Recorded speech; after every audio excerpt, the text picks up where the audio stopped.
देखिए ऐसा है कि जो लोग ये एतराज करते हैं ना कि आप सल्लल्लाहु अलैहि वसल्लम ने हजरत आयशा सिद्दीका रजी अल्लाह अन्हा से निकाह किया 6 साल की उम्र में और रुखसती हजरत आयशा की हुई 9 साल की उम्र में, जो ये एतराज कर रहे हैं वो दरअसल आप सल्लल्लाहु अलैहि वसल्लम की शख्सियत पर ही एतराज नहीं कर रहे हैं। कान खोल कर सुन लें, वो राम जी के ऊपर भी एतराज कर रहे हैं और लक्ष्मण जी के ऊपर भी एतराज कर रहे हैं।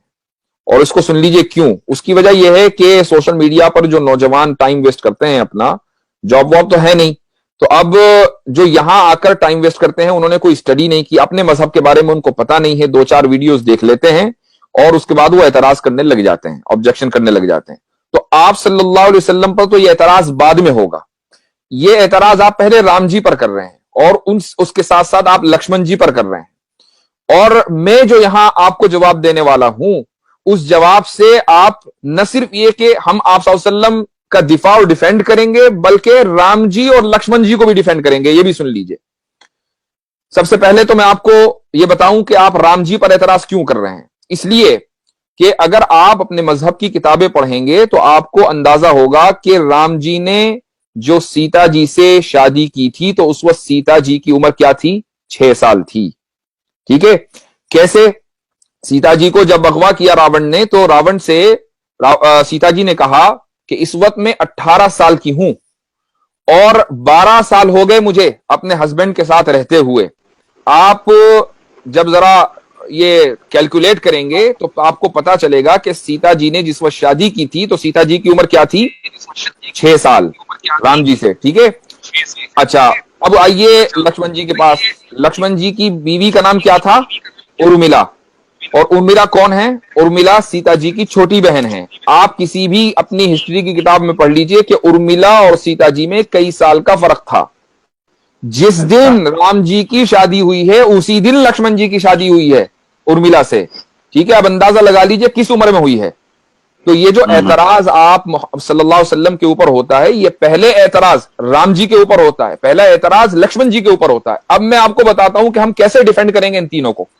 जी। मैंने एतराज नहीं किया, ये एतराज मुसलमान की तरफ से नहीं है, हम डिफेंड करने के लिए आए हैं। इसलिए कि हमारे नजदीक जितने भी मजहब की मुकद्दस शख्सियात हैं वो सब मुकद्दस हैं। एग्जैक्टली। ठीक है। हम किसी के ऊपर कीचड़ उछालना ना हमारे मजहब ने सिखाया है और ना हम ये कभी रहती दुनिया तक कर सकते हैं। देखिए, सब जो बात है वो ये कि इस्लाम में शादी की जो यानी जो रूल है वो ये है कि मर्द और औरत दोनों जिस्मानी तौर पर फिट हो, फिजिकली फिट हो, मेंटली फिट हो।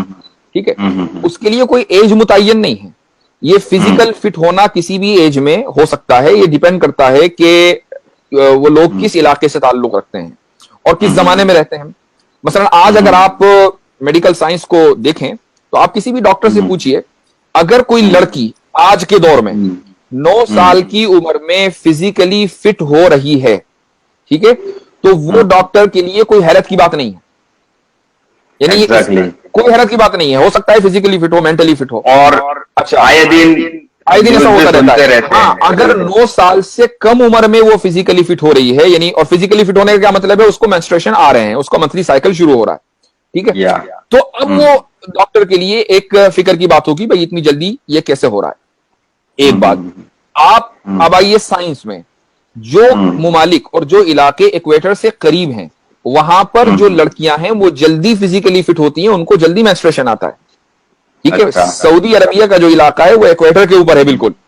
तो वहां पर जो लड़कियां हैं वो जल्दी फिजिकली फिट हो जाती हैं, मेंटली फिट भी हो सकती हैं। ठीक है। अब इस्लाम में जो आपका जो वोटिंग एज है वो मैटर नहीं करती कि आप वोट डालने के लिए किस उम्र में आप एलिजिबल होंगे। ठीक है। इंडिया में वोट डालने के लिए आप एलिजिबल हैं 18 साल की उम्र में लड़की। ठीक है। 18 साल से कम उम्र में आप शादी करेंगे तो क्या होगा? इलीगल है कि लीगल है, मुझे बताइए। इलीगल है। इलीगल है। ठीक है। अब आ जाइए आप अमेरिका में। अमेरिका में जो है शादी करने की जो उम्र है वो क्या है? 16 साल। अच्छा। ठीक है। अमेरिका में जो सूबे हैं 50 तकरीबन, उनमें एक सूबा है टेक्सास। टेक्सास में आप चले जाइए, वहां पर शादी करने की जो मिनिमम एज है 14 साल।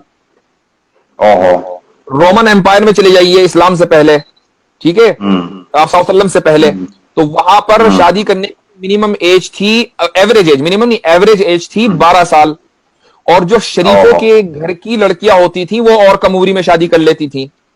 हजरत मरियम अलैहिस्सलातु वस्सलाम जब प्रेग्नेंट हुई हजरत ईसा से, तो उस वक्त हजरत मरियम की उम्र कितनी थी? 13 साल।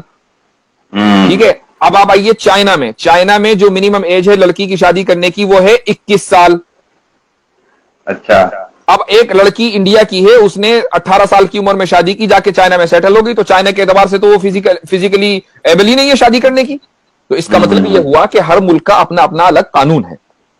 इस्लाम का कानून यह है कि लड़की फिजिकली और मेंटली एबल होनी चाहिए। हजरत आयशा रज़ियल्लाहु अन्हा 9 साल की उम्र में फिजिकली और मेंटली एबल हो गई थी, जिस तरीके से सीता जी 6 साल की उम्र में हो गई थी। ठीक है।